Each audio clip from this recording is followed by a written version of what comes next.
Look, I wouldn't call you crazy if you felt like you've been playing the exact same game for the last few years, just with a fresh $70 coat of paint and some new maps.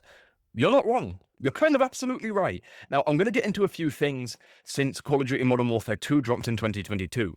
Now, if you've realized that all the games feel the same, like I said, this is a very, very real situation and a very, very real thing that I'm going to explain in this video. And I'm going to explain how we got to this point, why we're there, and why I don't think the future of Call of Duty is looking very bright, unfortunately, and why I think COD HQ may be the silent Call of Duty killer. So let's get into it. To understand why things feel so copy-pasted today, we actually have to take a look back on how things used to work.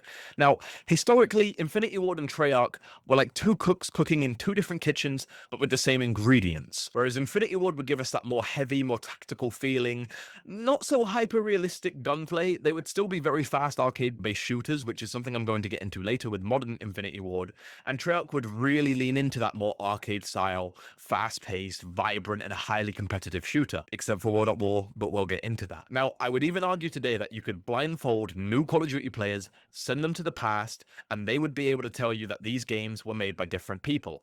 Whereas today, not so much. Whereas back then, I'd argue that sound design, general gameplay feel, just mechanics of the game would make the games feel and look and sound very distinctly different. However, today, unfortunately, that magic just seems to kind of be lost. So before I talk about the COD HQ era of Call of Duty games, I want to talk about each engine used in each Call of Duty game leading up to the COD HQ. Now, the Call of Duty original engine was built on the id Tech 3 engine, which was of course used for Quake 3. Now, it was also used for Wolfenstein, which was an updated version of id Tech 3, and that version specifically is what was used for Call of Duty United Offensive, and Call of Duty Classic. It was known as a Call of Duty branch, and then later on, Treyarch used a modified version called the Treyarch NGL for Call of Duty 2 Big Red 1 and Call of Duty 3.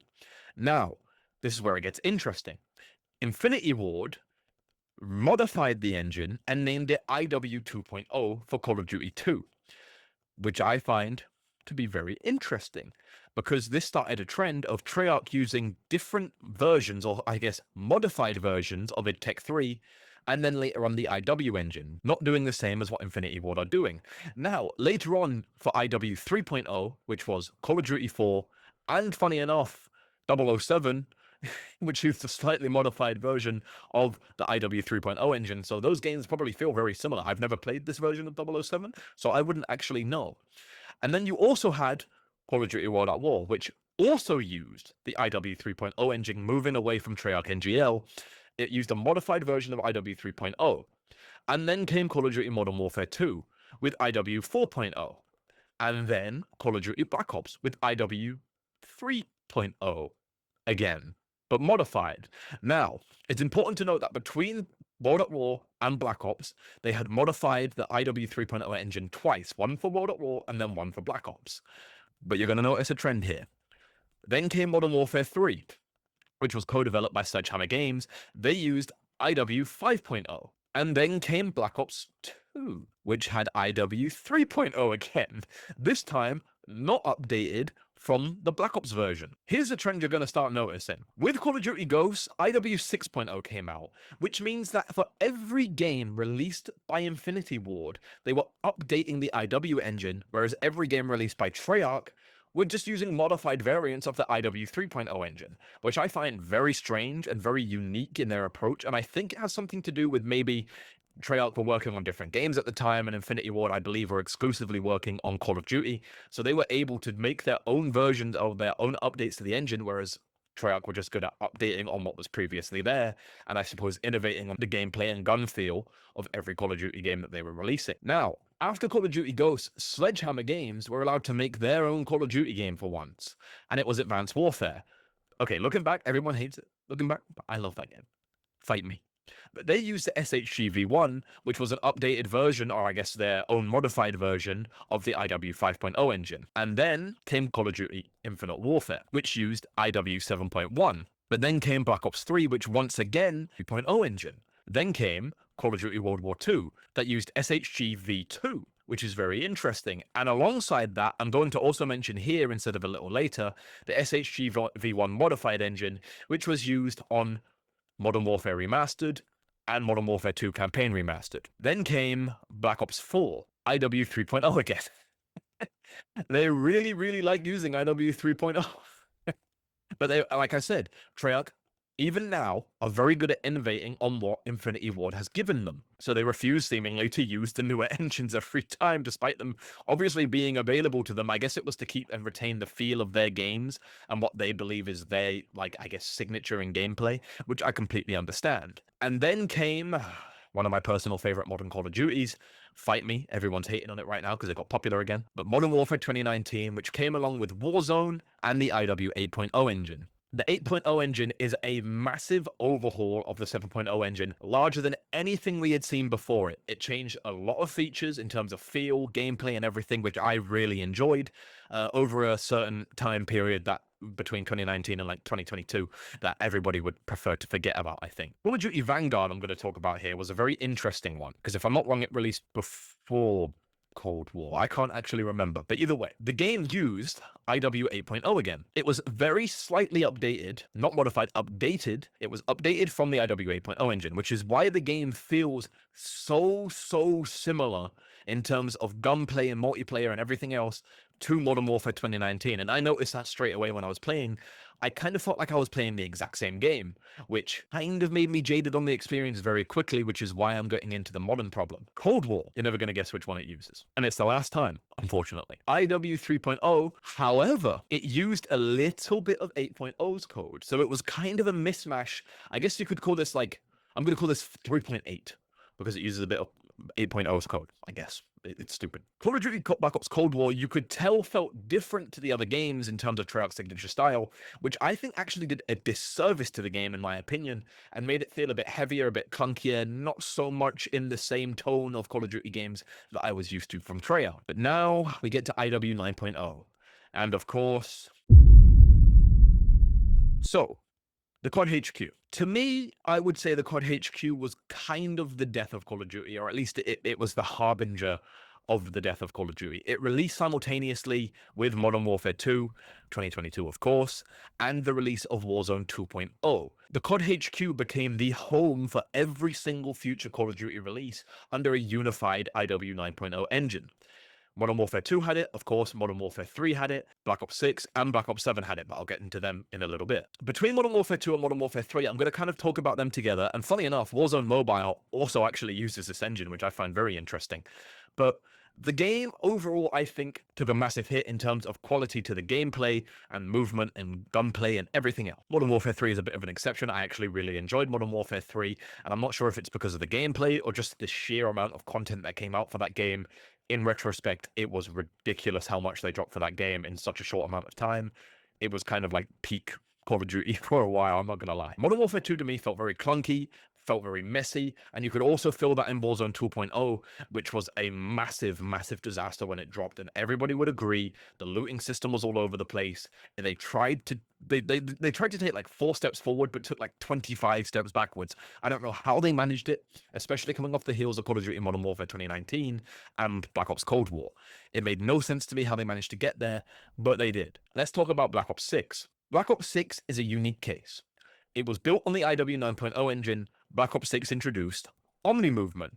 Omni Movement obviously allowing you to sprint in every direction, move around way faster when you're prone, look around faster. It would allow you to dolphin dive in any direction. It was a really cool thing, and once again, harkening back to the fact that Treyarch are very good at innovating on what Infinity Ward gives them, which is a trend that you will continue to see even to Black Ops 7. I'm not sure if it's a modified engine, but overall, the gunplay and a lot of the movement systems outside of Omni Movement feel very similar. Now, we'll talk about Black Ops 7. This game also introduced another movement change, which again, innovating on what they were given from Infinity Ward.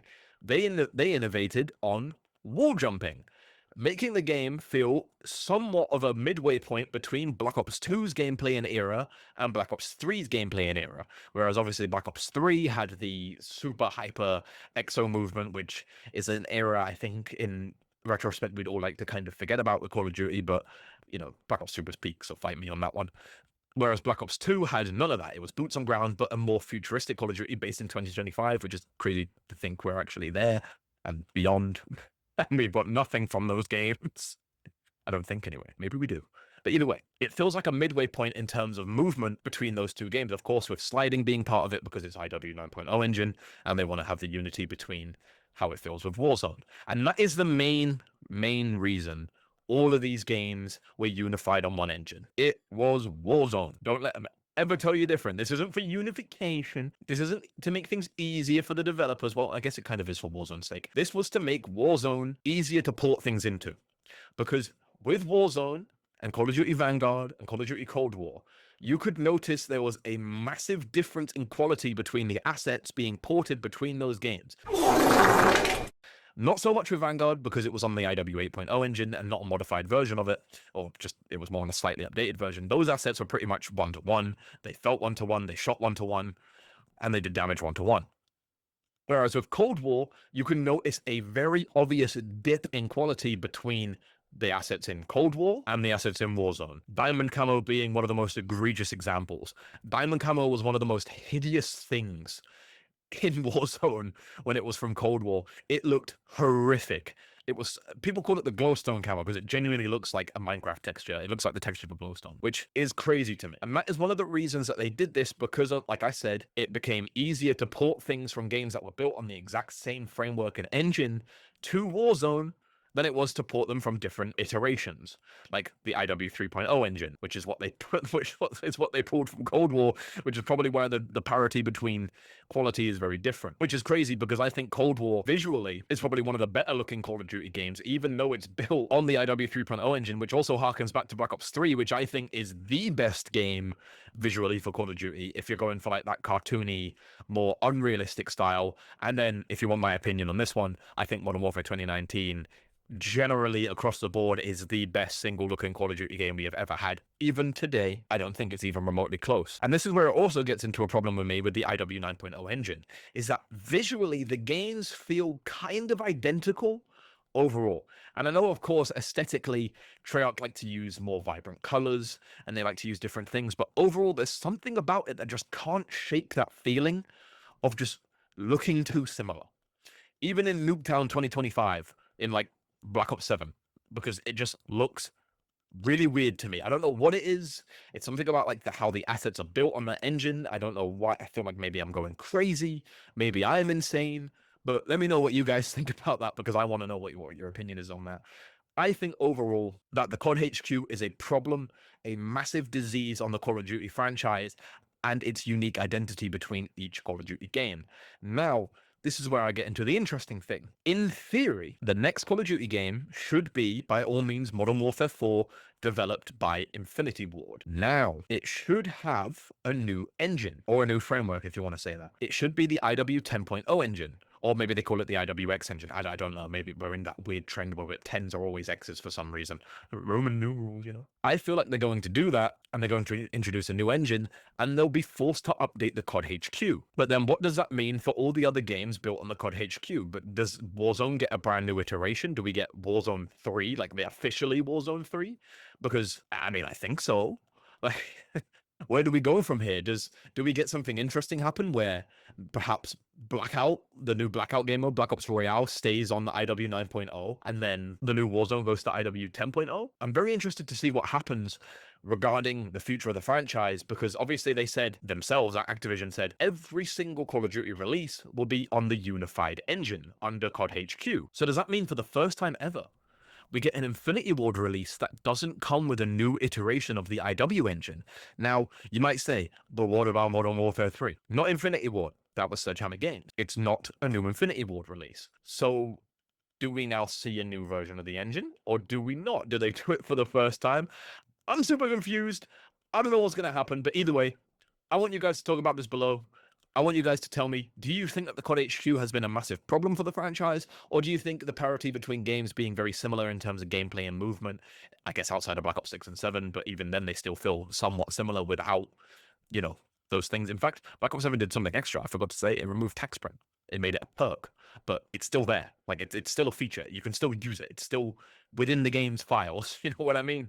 But like I said, I want to know what you guys think. Do you think it's a good thing that the COD HQ exists and that they're all under a unified engine? Or do you think this is killing Call of Duty's unique identity between developers? Sound off in the comments. I really want to hear you guys' opinions on this. I've been Jake Plays. Thank you so much for watching, and I will see you in the next one. Peace and bye bye.